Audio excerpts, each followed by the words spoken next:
see the world through other people's eyes. Now, empathy is a quality of character that can change the world.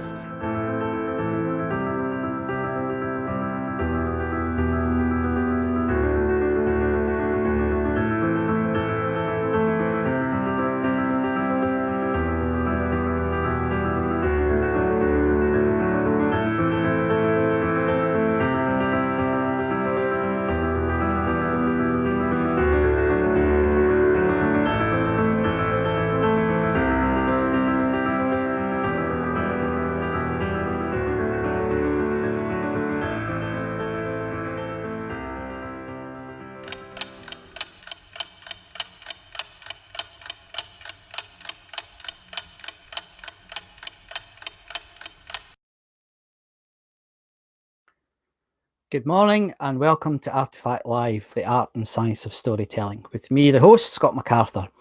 It's good to be back again this week, everyone, and I hope you enjoyed last week. It was a terrific show, and the good news is we've got more of the same coming over the next few weeks. This week is no exception, and we're going to be looking at an aspect of storytelling that we've not really covered before, and that is what you can do with it in terms of therapy, in terms of helping people, in terms of helping people deal, in this case, with trauma. I'm excited about that. But before we do that, I've spent, seems like half of my life this last 2 weeks creating a podcast from this vlog. A number of people have said to me that they wished that I would release this as a podcast, and that has proven to be quite tricky, much trickier than I expected, and my editing skills have definitely been tested. I've now done, I think, 6 shows, and they are now available on all the platforms except iTunes because it's not quite ready yet. It should be ready in the next 24 hours, so it's out of my hands. But if you don't have time to watch a vlog, or you just want shorter snippets, then the podcast is probably for you. And of course, it's called Artefact Live. I see I've got a couple of people in here. Hello, James. This is what you call a crossover person. James is one of our musical guys. So it's nice to have you here, James. How you doing? No cheek on this show now, young man. And that's quite cool. I'm glad you're here, James. So without further ado, I'd like to just bring my guest on, Olivia. Now, Olivia James, let me just give you some history. We've only known each other. I'll put Olivia on. Here we go. Olivia, hi. Hello. There's no point in talking about you not having you on. How are you? I'm pretty groovy, yes. Good. How long have we known each other now? Probably at least, well, over 2 years. I'd say maybe 2 or 3 years. Yeah, and we met. There's an association for professional speakers, and I think we met. Was it in London? We met the first time. I think we did. Yeah. So we'll not say much about the association, but we can certainly say some things about what we've done together. So, Olivia, for the benefit of our viewers and listeners, could you give us a little bit of an introduction as to what it is you do, please? Yeah. So I'm a therapist, and I coach, and I treat all sorts of things from anxiety issues, public speaking anxiety, all the way to full-blown PTSD and trauma. And of course, sometimes there is trauma associated with public speaking and public speaking anxiety. So sometimes a client has never had a problem public speaking, but then they have a bad thing happen on stage. And you and I, professional speakers, we've when a bad thing happens on stage, everyone can witness us. Yes. So that can be quite traumatic. So sometimes somebody's been on stage, been doing a presentation, and then their mind goes completely blank.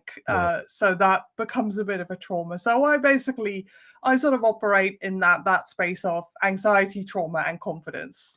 Okay. There's a whole lot of supplementaries are going to fly off of that, as you can imagine, Olivia. How though? What's your story? How did you get into that field? Yeah, so sort of my gateway drug into the whole therapy thing is I used to do body work and massage, and then I realized often with people there was a lot of trauma held in the body.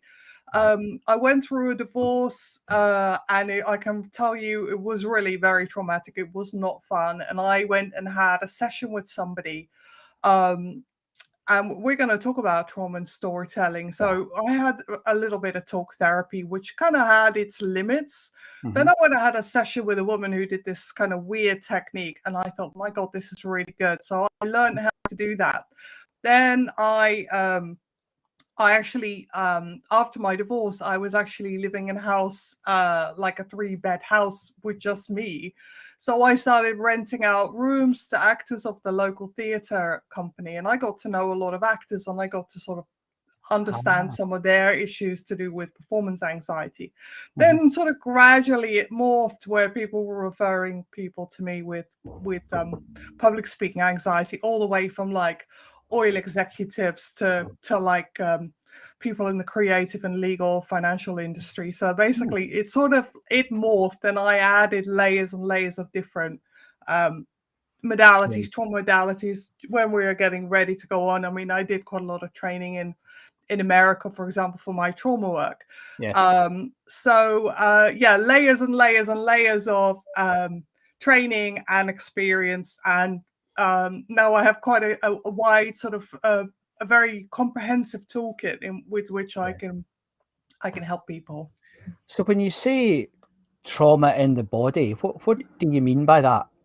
What does that mean? So there is this idea that if a bad thing has happened to you, that you just sort of talk to a therapist and like tell your story, and then it becomes okay, right? That somehow that's sort of like that's what's meant to help you. Now, most of the time when somebody has had a trauma, like a really bad accident, or like a physical assault or something, the trauma is actually stored like in a lower part of the brain than just the rational logical part, and also it's stored in the body. So there's this feeling of being unsafe. I'll give you an example.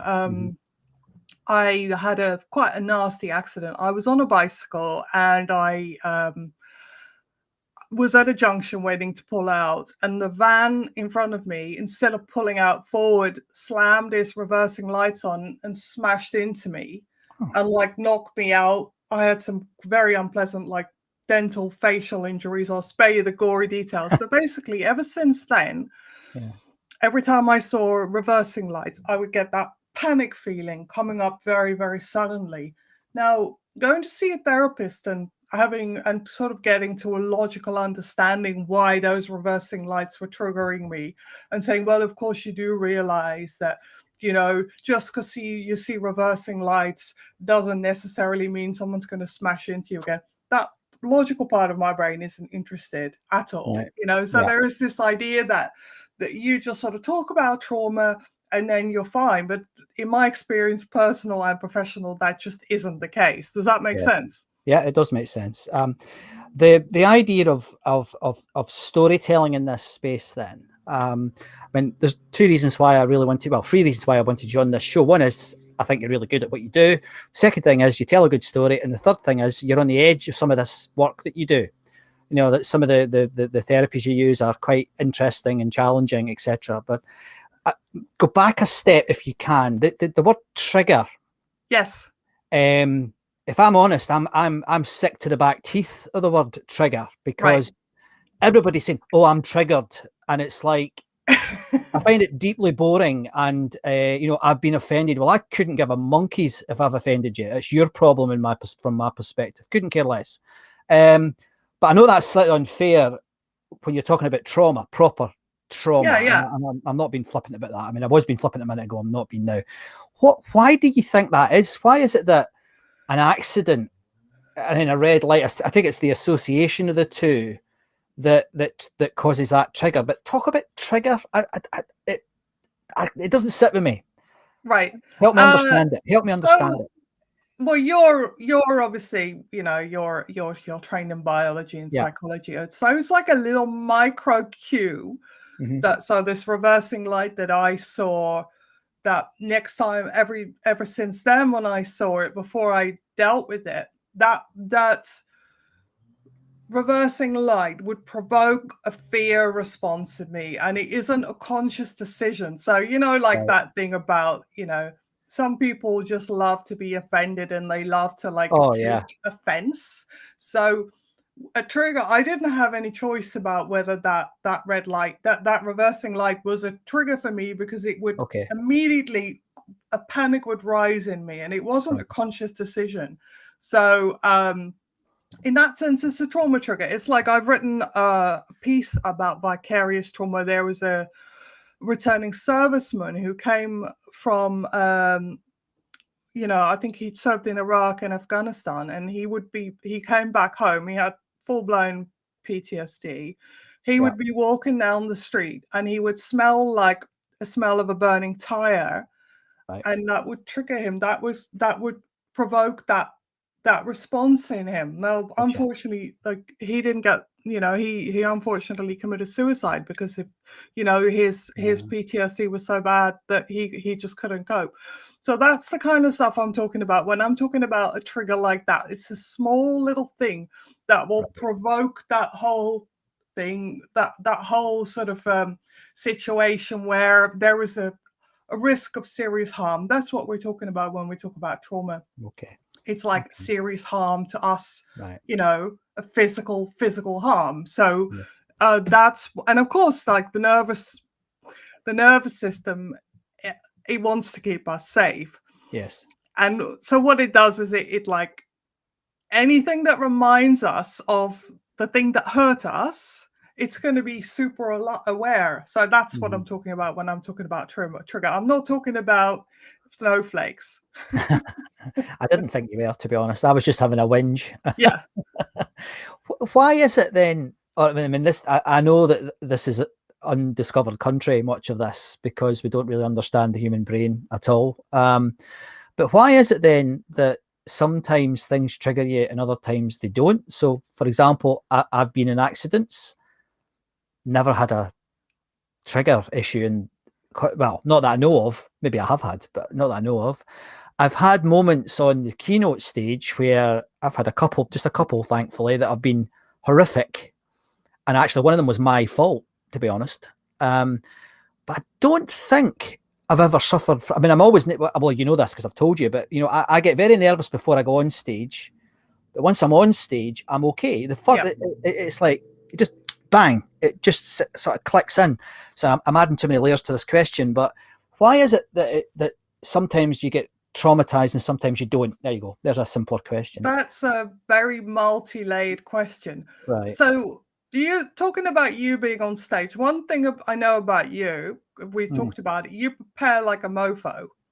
So that means that if you are a little bit nervous or you get a little bit distracted or you're tired, you've still got that grounding. You've got, because you've honed and prepared what you're going to say so much that you won't get thrown off as easily as somebody who hasn't prepared. That's number one.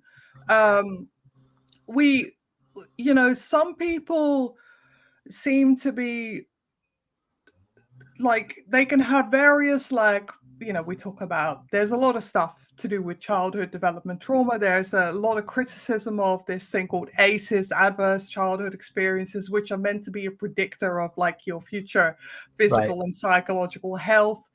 Some people just seem like to be able to cope with stuff better. You could say some people probably cope with being dissociated or other kind of like coping mechanisms, and you know, some people might just, you know, turn into a whinging so and so. So it's really hard to say. I mean, I know people who have had some hideous stuff happen to them, and they are, you know, they have a lot of you know, still a lot of belief in humanity, and they kind of enjoy life. And other people haven't had so much happen to them, and they are just, you know, always like feeling sorry for themselves and worrying about everything. So I think there is a personality, probably there is a part of that, your own kind of like a constitution and your sensibilities, as well as I think there is a lot of choice there too. There is choice there in how you handle stuff, you know, how you handle life, basically. I think there probably is some degree of victimhood in the current environment as well. Oh, absolutely. We both know many victims who live on that victimhood, and it's sometimes not helped by the political system either. But there's a question here for you, Olivia, from James, and he's asking, can triggers be a good thing? Well, they can, because ultimately what the nervous system wants you to be safe. So the nervous system will always err on the side of caution. So it's better for me to be a little bit freaked out when I see a reversing light than for a car to come and mow me down again. Yes. So it's a trigger. The idea is that it's like quickly gets you alert, gets you into that fight flight mode, gets you ready to like take action. So triggers can be a good thing, but they can also be kind of hideous. So I've done quite a lot of work in the kind of like people recovering from kind of like sexual violence and stuff. So what can happen to those people is that when they're having like a smear test, they can get triggered. So obviously a smear test is a very good thing, like a preventative health thing, but it can be incredibly triggering to be in a medical situation like that. So triggers can be a good thing, but as much as possible, we need to like tell the body like when it's actually safe and when it isn't safe, if that makes sense. So we need to teach people how to self-regulate, and sometimes those triggers they're not conscious decisions at all. So that's kind of like that's how it works. It's interesting that, because I know we've spoken about it before, but I think, and you'll have some way, I would imagine, of interpreting this, but I think what I've done is, and it was nice of you to say about my prep, but I think I need to do that. I now think that, I think if I didn't do that, and I'm not prepared to test it. No, I'm not. But I think if I didn't do that, I would worry about what would happen on stage.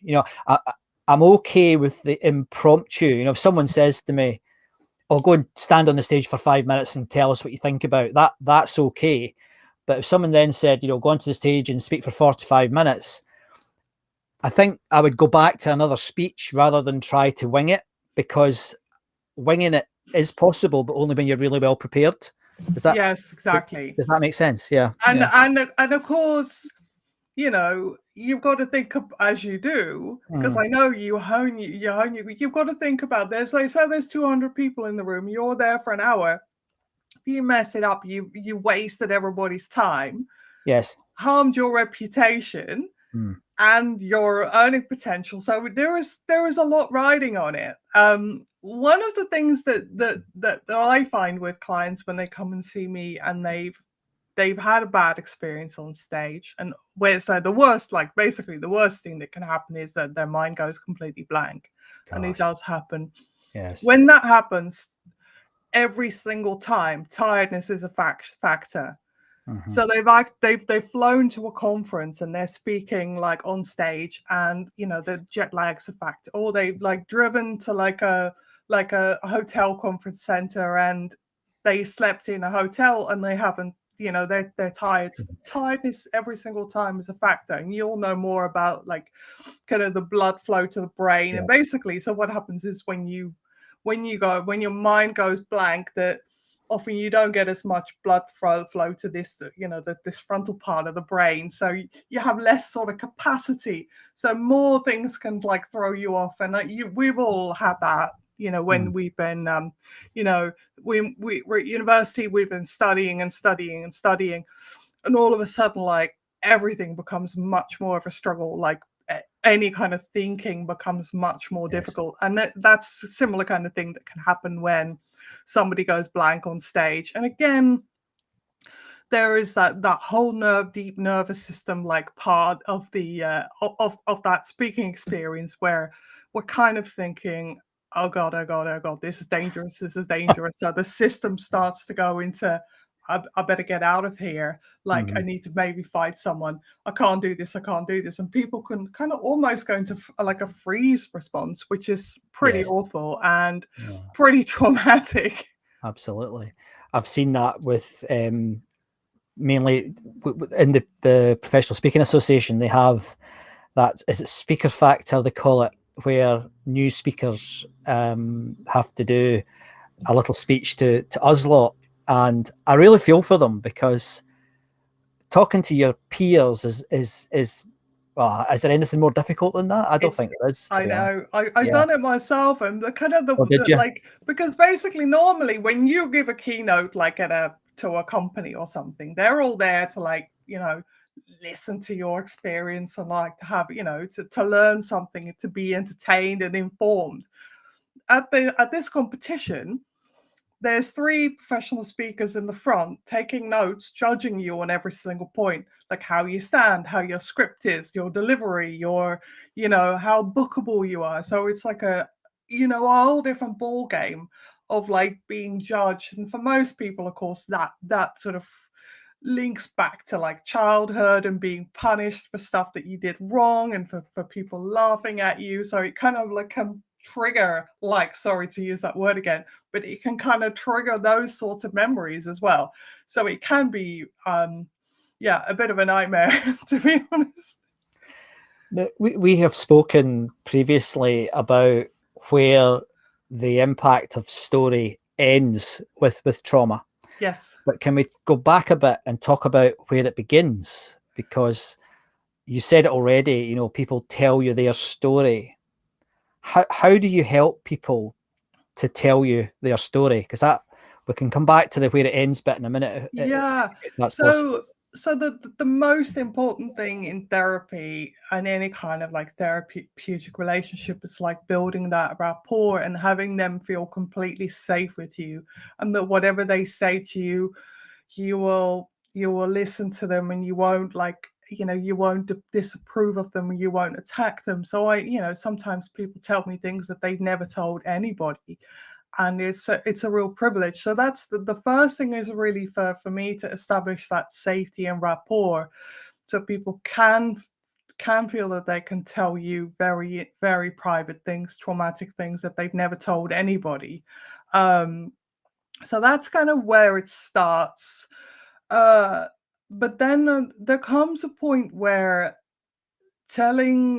where in trauma work especially, what we're ultimately hoping for is a thing called post-traumatic growth. So the person can say, yes, this thing happened to me, but it doesn't define me, and my life isn't defined by it. And that's like the kind of like the best thing that you could hope for from trauma work. There's a few people out there that, again, we're both familiar with, who the post-traumatic growth thing, they see, I'm very interested in that, Olivia. I'm chuffed that you brought it up, because and it's got nothing to do with me. I don't know why I worry, but there are certainly a lot of speakers, and there is a lot of them, it's not one or two, who make their living about talking about their trauma. Yes. And is that a good thing? So I've written about this as well. So it's a very, very fine line. So yes, we need to sort of destigmatize kind of mental health and trauma and all these kinds of things. But at the same time, when there's an audience of, like, say 200 people, and you're telling some very, very gory details of your own personal trauma in that room, there are going to be people there that have never told, if they've had something similar to them, they've never told anybody. It can actually drag up other people's trauma, and there is no sort of aftercare. So in that sense, it's all to do with the level of detail. And I've talked to my colleague, I don't know if you know Catherine Nibbs, she's a cyber trauma expert, and she's interviewed me about this as well. And she's been at conferences, like sort of like safeguarding conferences, where kind of speakers have put up slides where, with the intention of shocking, And there comes a point where there is a level of detail that is not appropriate to share because it's too triggering. And so there is this whole, like the whole everyone is like having a go at Prince Harry. Like, so there is this whole thing about, yes, your story is valid and all the rest of it, but like if you are going to share like details like that in public, some people are going to have a problem with it. And of course there comes this defiance of, well, I should be able to tell my story and people have tried to shut me up and blah blah, you can't attack me because I'm destigmatizing mental health. But at the same time, if you're actually traumatizing people in your audience, then there's a problem there. So there's a really fine balance there. Yes. And I'm sure you'll have your own thoughts about that.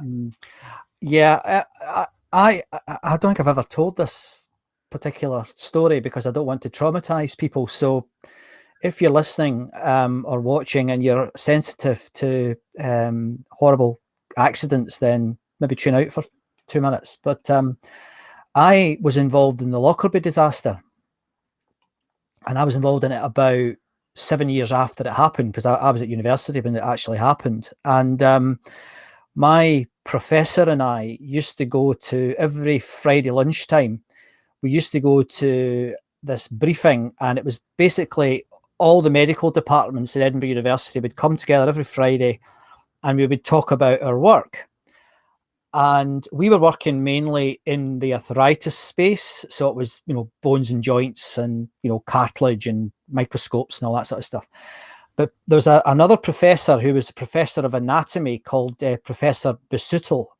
And he was a real character. And he was the person who'd been called in when Lockerbie happened. And for good reason, people don't really know what happened, when to the people who were in that plane. And of course, gravity means things fall to the ground. And I'll leave it to people's imagination, well, largely to their imagination. But we ended up talking to Professor Basutil, and he asked us to help with some of the study of impact, on the human body. I know, Olivia, I mean, I've seen some terrible, I've done a partial autopsy on a child. So, I mean, I've really done some terrible, I've done animal experiments as well. So horrible things. But seeing those photographs, that I'm getting the chills. I've not told that story before, I don't think. And it's given me the chills. But we spent about 3 months working on that. And it was mainly from photographic evidence, stroke, what they call cadaveric, dead body tissue. And I don't know if it traumatized me, but I certainly don't want to talk about it very much because I worry about people responding to it. But I think the point of it, I'd be interested in your perspective on that. But the second thing is that what I did notice in that room, the pathology staff and the anatomy staff, and I'm talking probably 90% of us, didn't bother about it. At the time, I did a little bit at the beginning, but then I got used to it, I guess. Does that make sense? I don't know if it's a good thing or a bad thing, but what's your... Well, that's kind of how you can do your job. That's kind of how you could, if you would let it get to you, you wouldn't be able to do your job, basically. So with that like story, all those things you saw, I genuinely don't think from a therapeutic point of view, it would be helpful for you to talk that out and to describe that in detail with like as part of talk therapy. I don't honestly think that would help you. Like you managed to sort of compartmentalize it.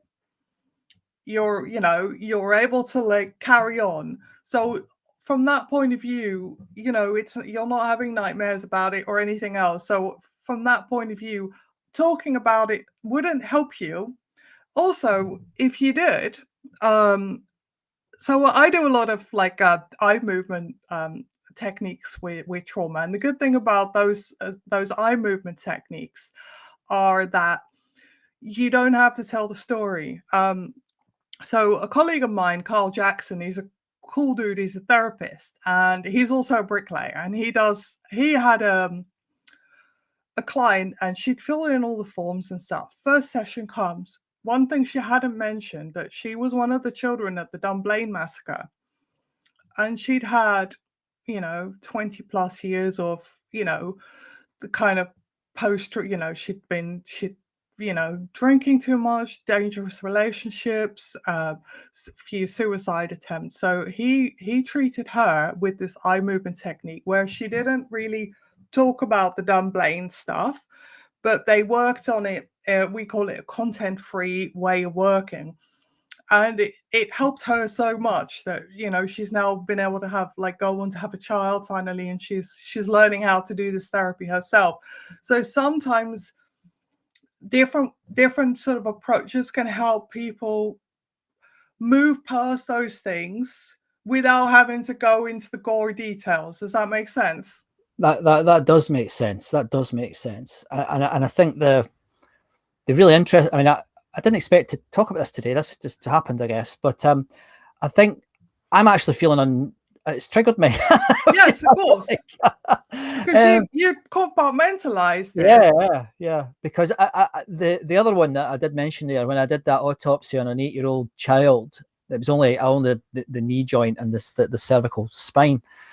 But that was horrific. And I remember if I go right back, it's weird how what it's done is it's made me really think about that whole 4-year process where when I did my first partial autopsy, I didn't even do it. I was just watching the professor doing it. And I remember I can smell it. I can remember the room really quite a lot of detail.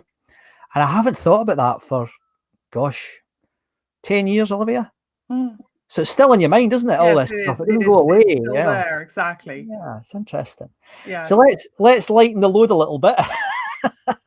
And I asked you if you could bring an artifact with you. Did you manage to do that? I did. So I'll show it to you.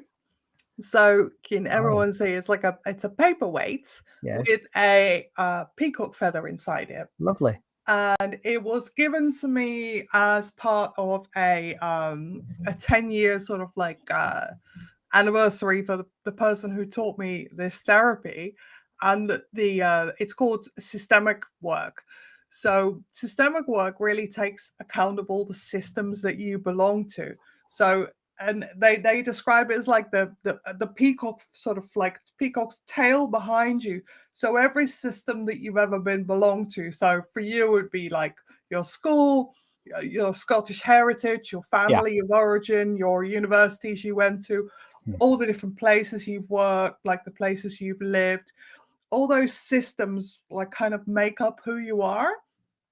And I think that's a really lovely way of looking at things. And also that somehow some of those systems were very positive and they kind of resource us and give us strength. And some of them weren't so positive, but they all make part of what made us, basically. I think sorry, I'm just going to say what happened there because it's quite funny. There's actually a peacock. I don't know if you can hear it. There is a peacock in my neighbour's house. Spooky. And it's shouting right now. And then they're building in my garden and he's cutting stone. I don't know if you can hear it. I mean, you shouldn't be able to with this microphone, but I have it. That's why I had my microphone on mute. That's so funny. There really is. He's like, yoo-hoo, I'm here. I'll tell you what, I'll take a picture and I'll send it to you because it was quite funny because what happened was this peacock, it's a female peacock, what's it called, a peahen, appeared in our back garden one day, and it was a big white thing, huge thing, making this wah wah noise that they make. And the next door neighbours decided they were going to keep it, so they tried to find its home, couldn't. So they've now got this huge peacock run in their garden. It's quite bizarre. Anyway, back to being serious again. I think this is, I mean, we're coming to the end, but I think what's interesting about this is that you've kind of proven the issue about artifacts. Now, I come at it from helping people remember stories, but you've also demonstrated quite elegantly that an artifact or a memory or a story can trigger trauma, which is quite interesting. And the other thing that I like about what you've said, like when you showed the artifact, I think people have hidden, I call them story hoards. I'm trying to extend this artifact, you'll be an archaeologist of your own life metaphor. And of course, they find coin hoards, Roman hoards, and I thought, well, story hoards, why not? And have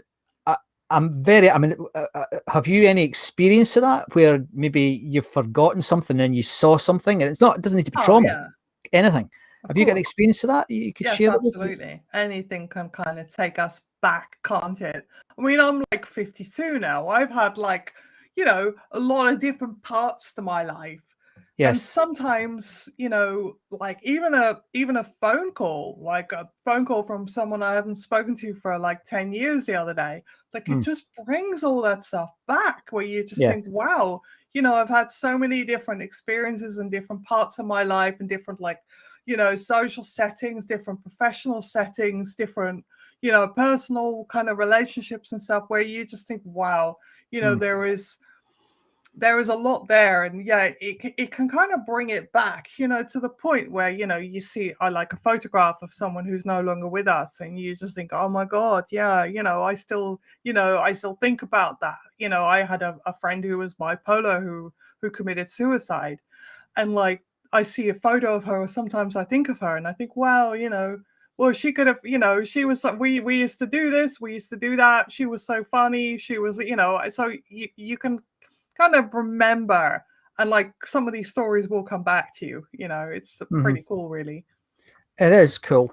And I think that the other thing that I said I'd come back to is about when the story can't take you any further. Because for those of you who might be interested in psychology, or possibly more likely pop psychology, I mean, Freud and Jung haven't been taken seriously in the psychological world for 30 years, but they continue to have a legacy. I mean, the Red Book still sells, people still talk about Freud, and whilst most of it was just made up nonsense, there are still people who think that talking therapy can help. Now, I don't know enough about it. I mean, I think it can help some people, I think. Then again, tarot cards help some people. So, it doesn't need to be scientific for it to help someone. But what happens when it comes to an end, though? How do you know when talking's just not going to be enough? That next level?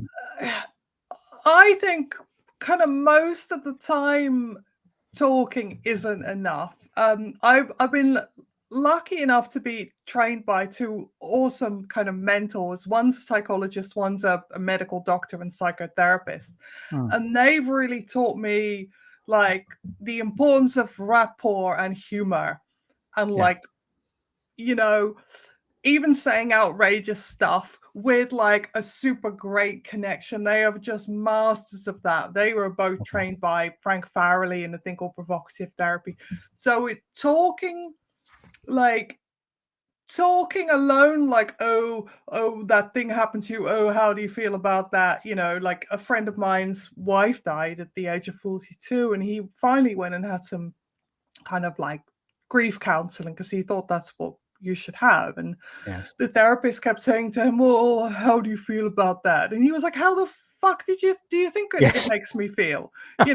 So there comes a point when that kind of therapy just it can be helpful to give us a bit of space to work out how we actually feel, but there are major limitations, especially if there's no rapport, or you don't feel a connection or any kind of approval, or that your therapist kind of wants you wants you to stop coming. I mean, I'm so happy when a client says to me, oh, I aced it in a meeting or whatever. I'm like, I don't think I need to come back. And I'm like, yes, I'm not interested in like having them hooked on me and having our sessions. That's just kind of not how I work.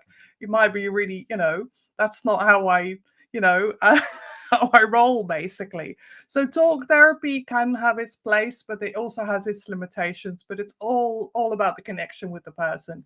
To some extent, even though I've got some amazing kind of like therapies, to some extent, with the right kind of personal connection, it almost doesn't matter what modality you use.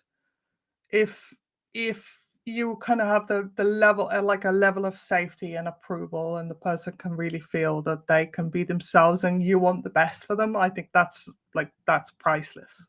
Yeah, here. I absolutely agree with you.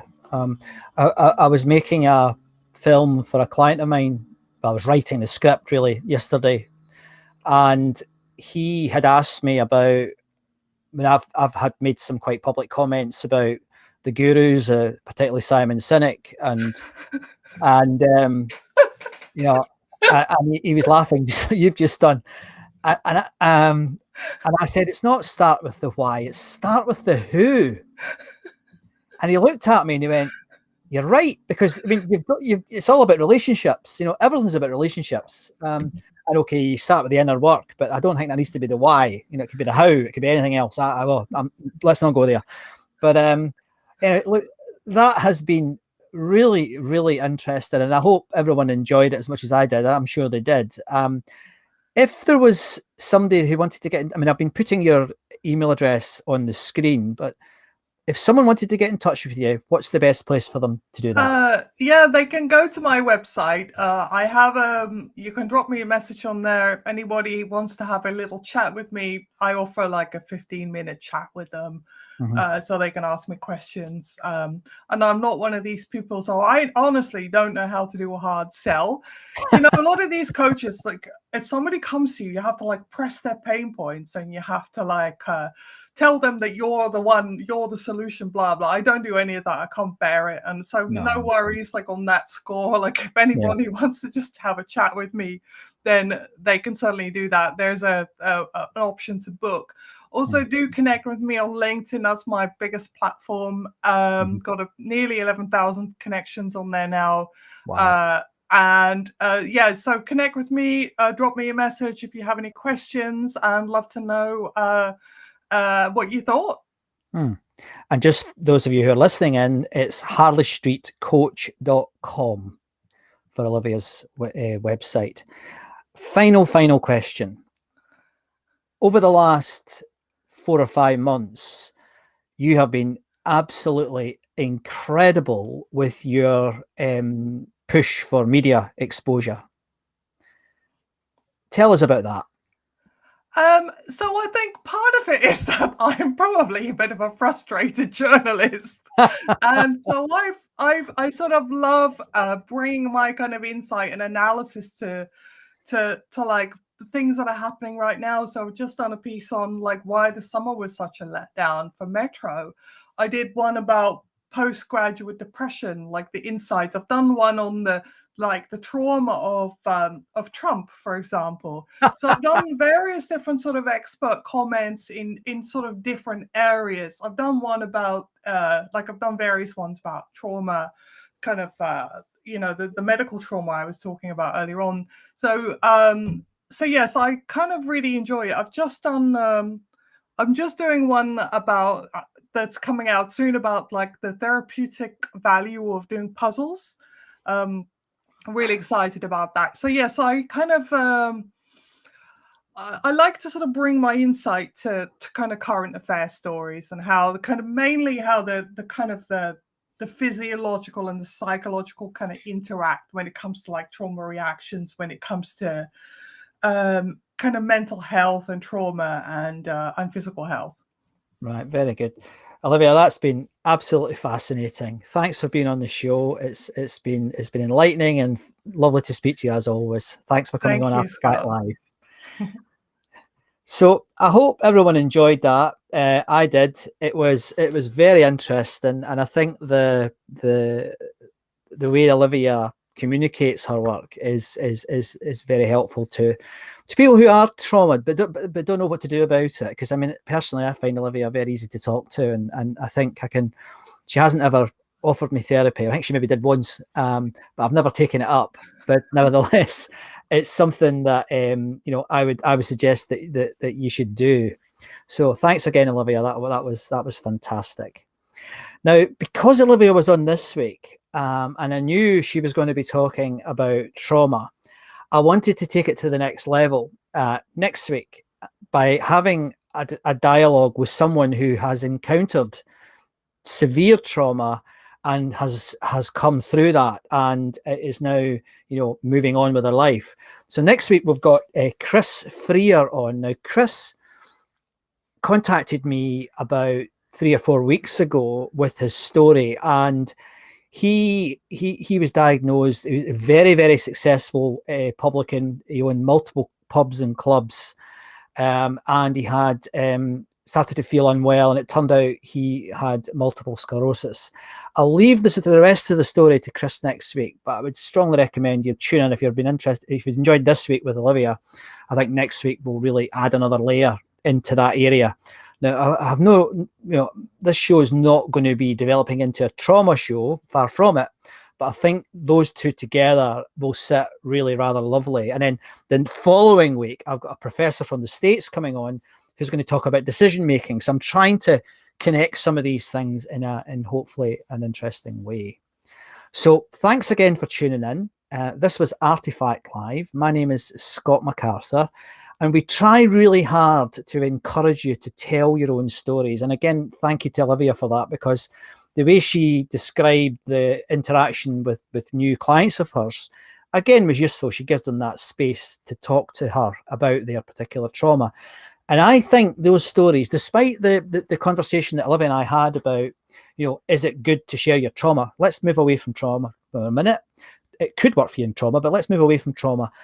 I honestly think that stories can change the world. And if we all act as like archaeologists of our own life, we can find stories that genuinely can change the world. Thank you very much for tuning in. See you next week. My name is Scott MacArthur. Good afternoon.